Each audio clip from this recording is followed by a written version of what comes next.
Assalamualaikum warahmatullahi wabarakatuh. Jumpa lagi dengan saya di channel ini, channel Syamsul Lombok, sahabat para pekerja migran Indonesia dimanapun Anda berada. Di video kali ini saya kembali akan mengupdate informasi seputar Makkah dan sekitarnya. Namun sebelumnya, seperti biasa, silahkan dukung channel ini dengan cara klik tombol like dan subscribe bagi yang belum, serta nyalakan lonceng notifikasinya agar sahabat-sahabat sekalian mendapatkan pemberitahuan terkait informasi terkini, terbaru, dan menarik lainnya dari channel ini.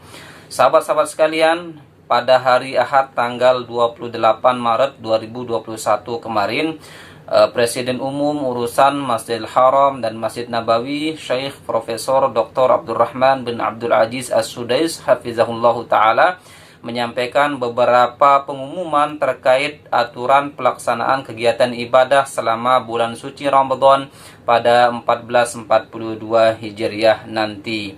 Ada 8 poin yang beliau sampaikan terkait tata cara atau tata tertib pelaksanaan kegiatan ibadah selama bulan suci Ramadan di Masjidil Haram. Yang pertama, sahabat-sahabat sekalian, sholat tarawih di bulan suci Ramadan akan tetap dilaksanakan. Namun jumlah rakaatnya akan dipangkas dari sebelumnya 23 rakaat menjadi 10 rakaat. Sekali lagi sahabat-sahabat sekalian, ibadah tarawih di Masjidil Haram selama bulan suci Ramadan 1442 Hijriah nanti akan tetap dilaksanakan seperti biasa. Namun jumlah rakaat yang akan digunakan tidak lagi menggunakan 23 rakaat plus witirnya, tetapi dipangkas menjadi 13 rakaat komplit dengan sholat witirnya. Yang kedua, sahabat-sahabat sekalian, para jamaah nantinya yang hendak melaksanakan kegiatan ibadah tarawih di Masjidil Haram nanti akan diizinkan untuk menempati bangunan yang baru, yaitu Kompleks Malik Abdullah, yang merupakan kompleks perluasan dari proyek pengembangan Masjidil Haram yang ada di Makkah Al-Mukarramah.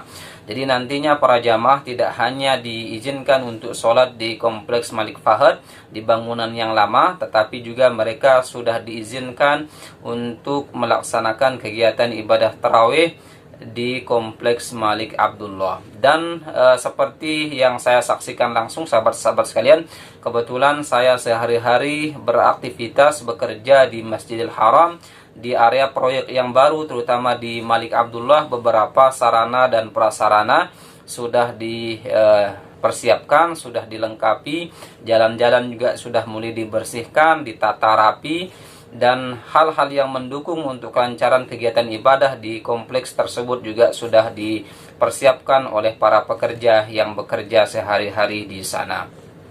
Kemudian yang ketiga, sahabat-sahabat sekalian, area mataf atau area tawaf tidak diizinkan untuk ditempati oleh seluruh jamaah kecuali mereka yang hendak melaksanakan kegiatan ibadah umroh.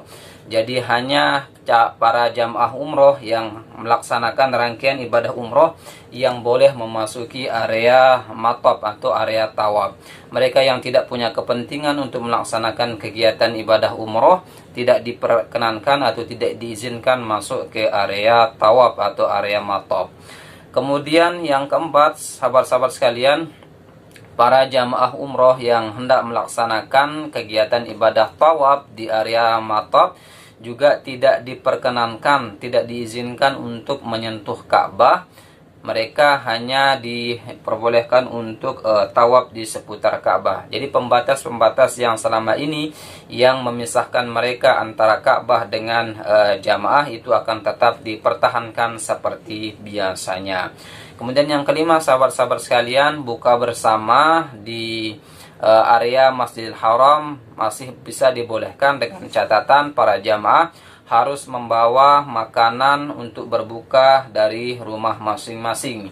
Jadi tidak diperkenankan bagi seluruh jamaah untuk membawa makanan dalam jumlah besar, dalam partai besar, untuk dibagi-bagikan kepada para jamaah yang lain, sehingga itu akan berpotensi untuk menularkan virus corona COVID-19 yang ada di wilayah Kerajaan Saudi Arabia. Jadi sahabat-sahabat sekalian masih bisa melakukan buka puasa bersama di area Masjidil Haram dengan catatan sahabat-sahabat sekalian, seluruh jamaah yang hendak melaksanakan kegiatan iftar bersama berbuka puasa bersama di area Masjidil Haram harus membawa bekal makanan dari rumah masing-masing. Kemudian berikutnya yang keenam, sahabat-sahabat sekalian, i'tikaf pada 10 hari bulan Ramadan tahun ini ditangguhkan sebagaimana yang pernah dilakukan pada tahun-tahun sebelumnya pada awal-awal musim COVID-19 melanda wilayah kerajaan Saudi Arabia. Jadi 10 malam terakhir di bulan Ramadan masih tidak diizinkan untuk melaksanakan i'tikaf sebagaimana yang pernah kita lakukan pada tahun-tahun sebelumnya sebelum masa COVID-19 berlangsung di wilayah kerajaan Saudi Arabia. Jadi sekali lagi sahabat-sahabat sekalian, i'tikaf 10 hari terakhir di bulan Ramadan pada tahun ini tetap ditangguhkan atau tidak diadakan. Namun kegiatan ibadah tarawih tetap dilaksanakan seperti biasa, hanya para jamaah tidak diizinkan untuk berdiam diri melaksanakan i'tikaf di dalam masjid selama 10 hari terakhir bulan Ramadan. Kemudian yang berikutnya, sahabat-sahabat sekalian, air Zam-Zam tidak akan dinyalakan di seluruh area Masjidil Haram, tetapi nanti para jamaah akan diberikan jatah oleh para petugas yang sehari-hari menyiapkan atau bekerja dalam melayani para jamaah yang ada di Masjidil Haram.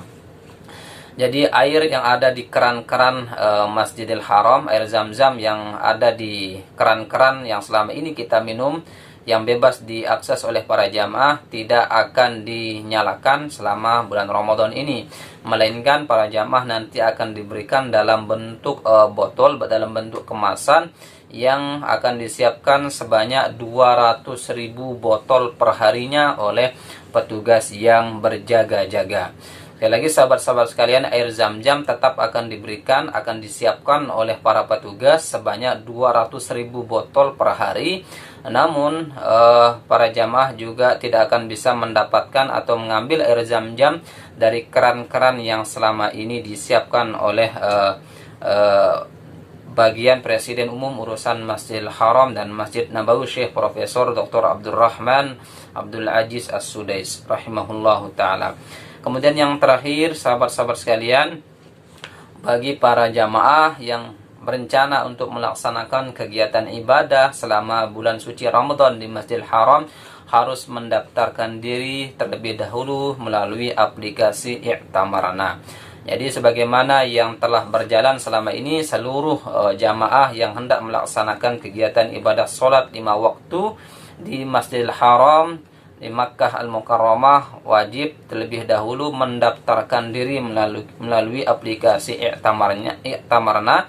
Nanti kemudian akan ditunjukkan kepada para petugas yang berjaga-jaga di areal Masjidil Haram. Itu informasi terkini terkait dengan persiapan pelaksanaan kegiatan ibadah selama bulan suci Ramadan yang telah disampaikan oleh Presiden Umum Urusan Masjidil Haram dan Masjid Nabawi, Syekh Profesor Dr. Abdurrahman bin Abdul Aziz As-Sudais hafizahullahu ta'ala. Dan semoga ini menjadi perhatian kita bersama, dan kita berdoa semoga Allah Subhanahu wa ta'ala mempertemukan kita dengan bulan Ramadan. Kita juga diberikan kesehatan, keafiatan, sehingga kita bisa beribadah dengan maksimal selama bulan suci Ramadan.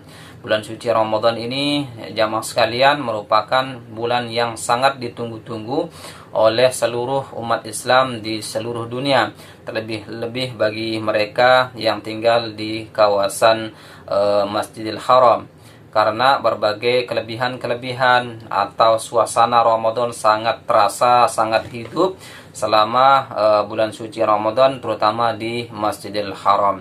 Dan kita doakan semoga pandemi ini segera berakhir, virus-virus corona ini segera dapat diatasi, sehingga kita dapat bisa beribadah dengan tenang, tidak hanya di rumah-rumah kita, di masjid-masjid kita, tetapi juga bisa kita beribadah, beriktikaf, membaca Al-Quran dan seterusnya di Masjid Al-Haram Makkah Al-Mukarramah.